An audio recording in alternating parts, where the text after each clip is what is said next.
मालिकनी अग गिरफ्तारी पेश कई हुई। केस में नामज़द 3 जवाबदार पहिरियां ई गिरफ्तार थियल आहिनि। जवाबदारनि जी अॼु अदालत में पेशी आहे। अहम ख़बर वहां ताईं पहुचा पिया। मुख्य जवाबदार सजन मेमण ऐं संदसि साथी खे अॼु अदालत में पेश कयो वेंदो।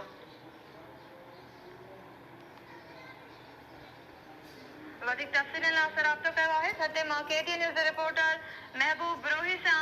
जी महबूब, अपडेट कजो। जी, छठे में 5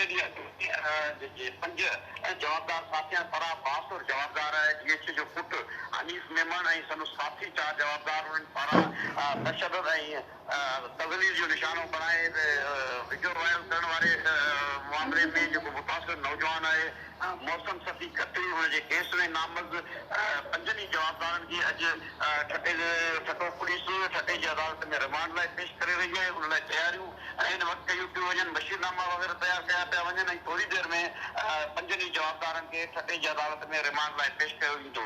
उन लाइ पुलिस नफ़री बि अदालत रवानी कई वई आहे ऐं कुझु नफ़री जेका हिन वक़्तु ठटे थाणे ते मौजूदु आहे।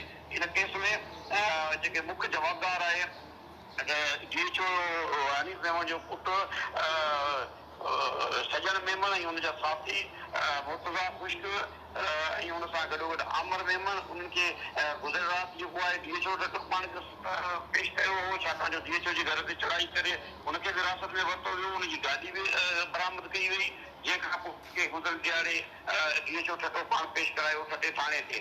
हुन खां अॻु में 2 जवाबदार जेके आहिनि नदीम ऐं ज़ाहिद उहे गिरफ़्तार थियल आहिनि। हाणे 5 जवाबदार जेके आहिनि पुलिस कस्टडी में आहिनि।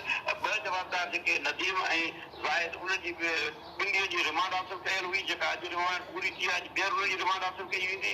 बाक़ी जेके 3 जवाबदार आहिनि जिन में मुख्य जवाबदार सजन मेमण समेत उनजा 2 ॿिया साथी 3 जवाबदार जेके आहिनि उन्हनि जी अॼु फ्रेश जेका आहे रिमांड वरिती पई वञे। हुन लाइ पुलिस रिमांड लाइ मवाद तयारु करे वरितो आहे ऐं मशीननि जा जेके बयान बि हिन में लागू कया पिया वञनि। हिन केस में अहम ख़बर इहा आहे त समूरा जवाबदार हाणे गिरफ़्तार थी चुका आहिनि। उन सां गॾोगॾु पुलिस जेका आहे गाॾी बरामद कई आहे, जेका वारदात में इस्तेमालु कई वई सरकारी गाॾी, जेका DHO जी संदसि सरकारी गाॾी आहे उहा वारदात में संदसि पुट इस्तेमालु कई। उनखे केस में प्रॉपर्टी तौरु शो कयो पियो वञे। उन सां गॾोगॾु जवाबदारनि खे पुलिस रिमांड लाइ अदालत पेश करे वधीक रिमांड लाइ दरख़्वास्त कंदी। उन सां गॾोगॾु उनजा जेके वारस आहिनि वारस जेके आहे उनजो वालिद ऐं चाचो केस जेको फिरियादी आहे मुइन आलम खत्री उनजे इहे जेका घर ते राति देरि ताईं जेका मुतासिर थोरो खत्री बिरादरी जो हिकु मेड़ाको बि थियो।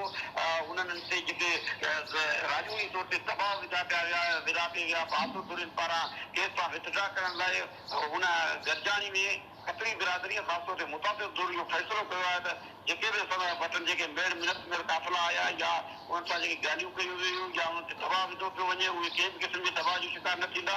हिन केस जो परसूं कंदा ऐं कंहिं बि क़िस्म जी जेके ठाह या राजूनी करण लाइ उहे तयारु न आहिनि। पर हू संदन जेको नौजवान आहे उहे फज़ील तशदुद जो निशानो बणायो ऐं हाणे पुलिस जांच दौरा इहो बि इंकशाफ साम्हूं आयो त नौजवान खे कपड़नि राह जो करे हुन सां ज़्यादती करण जी बि कोशिशि कई वई। उन क़िस्म जा कलम बि केस में लागू कया विया आहिनि जंहिं खां पोइ फिरियादी ज़रूरु कंहिं बि क़िस्म जो जेको आहे जवाबदार तौर सां ठाह करण या राजूनी करण खां इनकार कंदे अहिड़ो पैगाम थियणु मोकिले छॾियो आहे। जी महबूब रोही, अपडेट करण लाइ तव्हांजी वॾी महिरबानी।